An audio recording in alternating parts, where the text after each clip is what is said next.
Mike Sports Vibes. Thank you for vibing with me. I'm not surprised, y'all. I'm not surprised. This is the game recap between the mighty Minnesota Vikings, 23 points, and the San Francisco 49ers, 17 points. So, if you know what number is greater, 23 is greater than 17. So that means the mighty Minnesota Vikings got the dub. Now, I tried to tell y'all that the Minnesota Vikings are the real deal. And I said that this game was going to be won and lost in the trenches. And guess who won in the trenches in this particular game? The mighty Minnesota Vikings. Can I talk that talk? I go live for every single Minnesota Viking game. So make sure you hit that subscribe button and that like button. And look, man, I think this was a good game overall. But I think this could have been a lot worse if we would have took care of the ball. Now, I'm going to start it like this. Special teams did an amazing job for the Minnesota Vikings. Making the field goals, making the extra points, getting the block field goal, getting the recovery. Not block field goal, block punt, and getting that recovery. Theo Jackson, CJ Ham with that blocked potential punt. Because it got blocked. It was a potential punt. And that's what makes it special, right? Because at the end of the day, every aspect of the Minnesota Vikings in this game balled out. The offense made plays when they needed to play, when they needed to make the play. The defense made plays when they needed to ball out.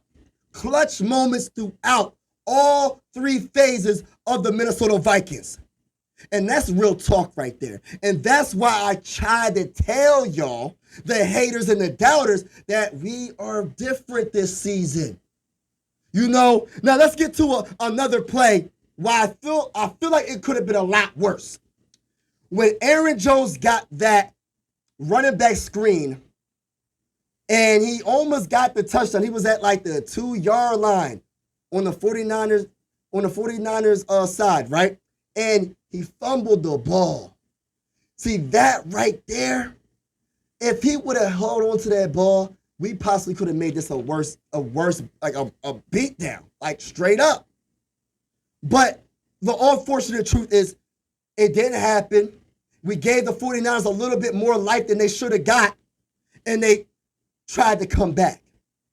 But I like how we finished the first half, because when the 49ers got that touchdown and made it 7-10, Black Bull Sammy D bought some time with his legs. Y'all remember the play? And got a first down with his legs. And we got that last second field goal, right? Before halftime. And at halftime, let's just talk about it, right? Let's just talk about it. Sammy D was 8 of 15 for 171 yards. It's not perfect by any means, but it's solid, right? Every catch was 11.4 yards, right? 1 touchdown and 1 interception.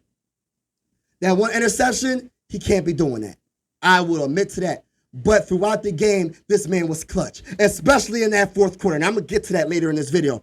But also, at halftime, Justin Jefferson, that guy, the best wide receiver in the whole NFL, number 18. Let me say it again. What's his number again? Number 18. What is his number again? When the person, the interviewer, had the nerve to ask him about Garrett Wilson, and Justin Jefferson said, respectfully, I'm not him. That's what he meant it for a reason, man.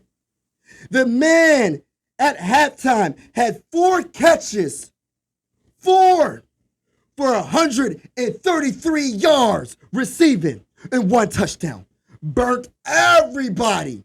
That's the best wide receiver. And I hope that, and if y'all could leave in the comments below, I didn't hear what his injury was. He did walk to the locker room, and I just hope the best for him, you know. So please, Justin Jefferson, please be healthy, because we need you for the whole season. You are the best WR wide receiver in the whole NFL. We need you, my guy. We really do. But my goodness, That first half was entertaining, and that could have been a lot worse.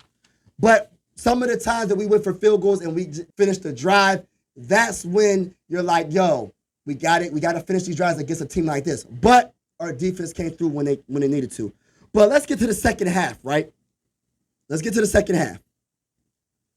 So Josh Metellus has been everywhere in this game. Number 44. Getting interceptions, making tackles, doing the dang on thing. Blake Cashman, another guy that was all over the freaking field, man. But, man, Josh Metellus, man, he just really stood out to me. Had a pass defended, had a tackle for loss. He had was it an interception? He had an interception. He was all over. That's what we need from him, man, every game. You know what I mean? When it comes to Jalen Nailor, that play action pass from Sammy D to get that touchdown pass. It was a 10-yard touchdown pass in the second half. Simply amazing. I was like saying I want to see more from Jalen Nailor, especially since Justin Jefferson couldn't do anything in the second half because he was hurt. Jalen Nailor finished the game with 3 catches for 54 yards. That is good for this game. You know, and this is what I love about the Vikings in this game. We used the running back screen, and it was amazing. You know, Aaron Jones, I know he had that fumble, but he did his thing when it comes to catching the ball. He had 5 catches for 36 yards, 7.2 per catch. He did his thing. His longest was 18 yards. That's really good. Trent Sherfield had a nice catch for a first down, 1 catch for 17 yards. Brandon Powell did his thing. Overall, had 2 catches for 16 yards. You know, his longest catch was 11 yards. Johnny Mutt, 2 catches for 12 yards. Like, our wide receiver core is on point. I don't know why we ain't seeing Tristan Jackson. I'm not really sure. If y'all can leave in the comments below and let me know how y'all feel about that. I don't understand what's going on with that. But let's just get to the overall Sammy D's performance, right? On the offensive side of the ball. And I keep going back and forth because I'm so excited. Sammy D's overall performance, he was 17 of 26 for 268 yards, 10.3 per catch, per throw, I mean. And he had 2 touchdowns, 1 interception. He did all right. He did solid. He did enough to win. But what I like about Sammy D is he's a true dual threat. The man carried the ball 5 times for 32 yards. And like I said, that 1 first down before halftime, he scrambled for, I don't know how many yards that was. I don't know how many yards he ran for, but it was perfect timing because we needed to get that field goal to kind of stop that momentum a little bit. You know what I mean? Because they just scored a touchdown. We got the ball in the second half. We didn't do too well in the beginning, but we got it together overall, right? And look, Ty Chandler ran the ball so amazingly. You know, 10 carries for 82 yards, 8.2 per carry. Outstanding. His longest run was 25 yards. So look, when I say that it's won and lost in the trenches, I truly mean that. Because when it comes to us running the ball on the 49ers defensive line, which is a great defensive line, right? Nobody can debate me in that. Nobody can tell me otherwise in that. They are one of the best defensive lines in the NFL. And we had 146 rushing yards, 6.1 per carry overall for the Minnesota Vikings. Now, compare it to the run game of the San Francisco 49ers. They had 102 rushing yards for 4.1 per carry and 1 touchdown. We outrushed them. Even when it comes to the trenches, when it comes to the defensive line. Look, let me give a big shout out to the offensive line of the Minnesota Vikings. Yes, we gave up a couple of sacks. Let's see how many sacks we gave up. Overall, we gave up 4 sacks. You know, and tackles for loss, they had 5. You know what I'm saying? And also, we gave 6 quarterback hits. But for the most part, against this defensive line, our offensive line held their own. And out in the physicality, we out-physicaled the defensive line of the 49ers. Can I talk that talk? That's why we won this game. Talk. Period. That's exactly why we won this game. And then when it comes to our defense, going against that offensive line, let me just tell you about it. When it comes to the Brian Flores defense, when it comes to how many sacks that we had this game. We had 5 sacks. We had 8 tackles for loss. We had 7 quarterback hits.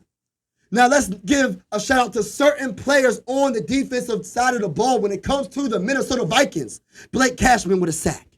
You know that bull Pat Jones II had 2 sacks. 2 tackles for losses. Andrew Van Ginkel almost had an interception for a touchdown again. But he had a sack as well. 2 tackles for loss. 1 pass defended. That was the one where he could have had, honestly, an interception for a touchdown again. I love Andrew Van Ginkel. That was a great offseason move. Quasi, you are cooking, bro, in this offseason. You made a championship caliber team. That's just my opinion. I know it's early. I know it's week 2, but we are undefeated right now. The Minnesota Vikings are undefeated because of the moves we made in the offseason and the great coaching and the great game plan offensively from Kevin O'Connell.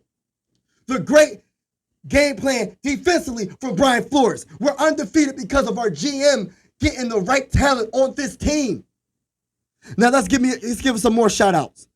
When I say Blake Cashman was all over the field, this man had 13 total tackles. It's just crazy to me. You know, Ivan Pace did his thing, did miss a tackle or 2. Cameron Bonner did his thing overall, you know. But it is what it is. It's a team sport. You're going to make some plays. You're going to miss some plays. Stephon Gilmore played a solid game. Harrison Smith made some good plays, man. Harrison Smith had that pass defended. He's doing his thing, man. I love Harrison Smith, number 22. One of my favorite safeties of all time. Byron Murphy made some plays. He gave out some plays. It is what it is. Jonathan Grenard. Talk Number that 58. talk. Shout out to you, man. I said, I need a sack. I need to see that number 58 on that dang on field. And he did what I wanted him to do. He had a sack. He had some tackles. He was all over the field for the most part. I needed that, man. The Vikings needed every aspect of positivity and make all these plays throughout the game to get this dub because the 49ers are a very good team. Just because we beat the 49ers doesn't mean that the 49ers are bad. That's one thing I'm not going to say. I'm not going to do that. I just want to give a big shout out, and I don't usually do this, but let me say this to Brock Purdy. Brock Purdy, I didn't believe in him. Like I said, his team is just so good overall. Man, it could have been a lot worse. He was avoiding the sacks for the most part. We did get to him, but his pocket awareness is pretty darn good. By some time, there's numerous times he threw for not touchdowns, but threw for first downs by just buying a little bit of time. He's a darn good quarterback. So I got to give props to him, and I want to give props to Deebo Samuel. He had a great game, 8 catches for 110 yards. George Kittle, 7 catches for 76 yards. Man. But let's get to their defense. I got to get to the 49ers defense real quick. Fred Warner, number 54, is one of the best linebackers in the game. Debatably, in my opinion, he is the best linebacker in the game. He made play after play after play. He's the one that made Aaron Jones fumble at the 2-yard line. He's the one that is just all over the place, man. I haven't seen nothing like this in a while. Passes defended, he had 2. Tackles for loss, he had 1. He was all over the place. But for the most part, we did what we had to do. Nick Bosa had 2 sacks. They have a good team. But my whole thing is we out-physical, probably debatably the most physical team. This team is not soft. I used to be like, this team needs to get a little bit stronger. This team is not soft. Bradbury held his own for the most part. There was one play in particular when number 98 just destroyed him. As soon as Sam Darnold hiked the ball, number 98 was literally in his face. I said, I ain't seen nothing like this in a long time. But Bradbury had a solid game, okay game. You know what I'm saying? But, man, that's all I really got to say about this game. But some other plays. What else? There was multiple plays, in the fourth quarter, where Ty Chandler was just running like he was doing his thing in the fourth quarter. They ran the ball with Ty Chandler more than they ran the ball with Aaron Jones. After that fumble, they said, Ty Chandler, it's your turn. And Ty Chandler did his thing. You know what I mean? And it was 20-14 in that fourth quarter. And all we needed is a field goal to make it like a 2-possession game.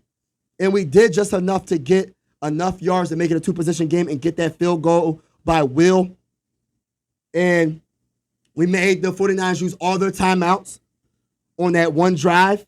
And there was multiple times on that drive when we had the ball where Sam Darnold was just getting first downs, man. 3rd and 8. He was getting his third down conversions. He was doing his thing. Sam Darnold is better than I have ever thought. And I have to put respect when respect is due on his name, because when we first got him, I said, I don't want to see him. I want to see J.J. McCarthy, and that's it. I was wrong, and I will admit that I was wrong. So that's all I got to say, man. And then on the onside kick by the 49ers, Nick Muse got the ball. Excellent performance by the Minnesota Vikings overall. And I am excited for the rest of the season. And we go against the Texans. I will be live. So if you haven't already, make sure you know the vibes. But that's all I got to say. I'm out. This is the end of the video. I truly appreciate you vibing with the bull. Make sure you hit that subscribe and like button. I'm out.